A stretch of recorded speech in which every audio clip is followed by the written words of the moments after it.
नाजरीन, 1 अक्टूबर को ईरान ने 180 और कुछ खबरों के मुताबिक 200 मिसाइल इसराइल पर दागे। इनका डायरेक्ट ऑर्डर आयतुल्लाह अली ख़ुमानी ने दिया। इसराइल का कहना तो यह है कि इससे उन लोगों को कोई जानी नुकसान नहीं पहुंचा, जबकि इसराइल के प्राइम मिनिस्टर नेतन्याहू का कहना है कि हम इसका बदला ज़रूर ईरान से लेंगे। असल बात यह है कि ईरान इस जंग में क्यों कूदा।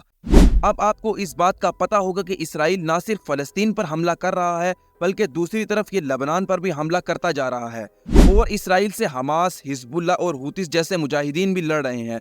हमास फ़लस्तीन में इसराइल से लड़ रहा है और हिजबुल्लाह लेबनान में। हमास एक सुन्नी तंजीम है और जबकि हिजबुल्लाह एक शिया तंजीम है। दोस्तों, हमास और हिजबुल्लाह अपने एक हदफ यानी इसराइल के लिए मुत्तहिद हैं।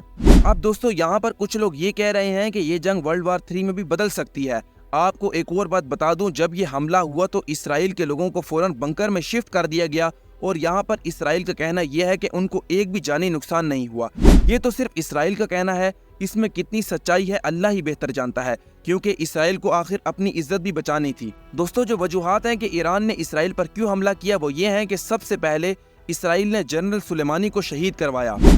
फिर उसने ईरानी सदर इब्राहिम रईसी का हेलीकॉप्टर किसी टेक्निकल खराबी की वजह से क्रैश करा दिया और आखिरकार वो भी शहीद हो गए। इब्राहिम रईसी की एनालिसिस रिपोर्ट के मुताबिक ये कोई हादसा नहीं बल्कि एक साजिश थी। इसके बाद जब हमास के लीडर इस्माइल हानिया ईरान आए तो उनको भी अचानक ईरान में शहीद करवा दिया गया। इस्माइल हानिया की शहादत पर ईरान बहुत गुस्सा था। ईरान इसराइल पर भी हमला करने के लिए तैयार था, मगर अमेरिका ने आकर अपनी टांग अड़ाई और ईरान से कहा कि इसके बाद मुकम्मल खामोशी होगी, इस खत्ते में और कोई जंग नहीं होगी, मगर तुम्हें अभी इसराइल पर हमला नहीं करना।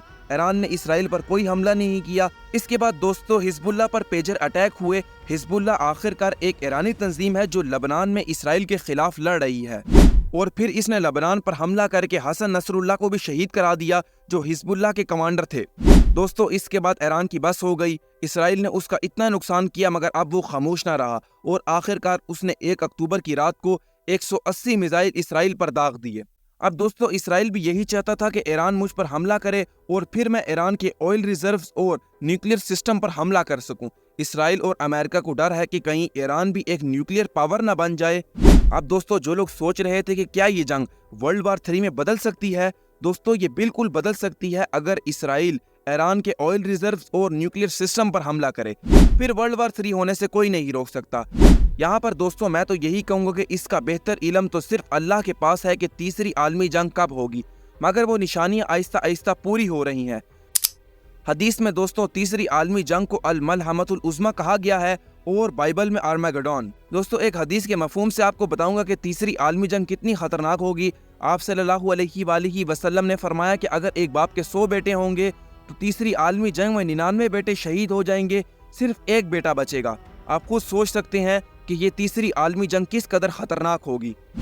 दोस्तों, अब मैं आपसे मिलूंगा एक नई वीडियो में। अपनी राय का इजहार कमेंट सेक्शन में ज़रूर करें। अल्लाह हाफिज़।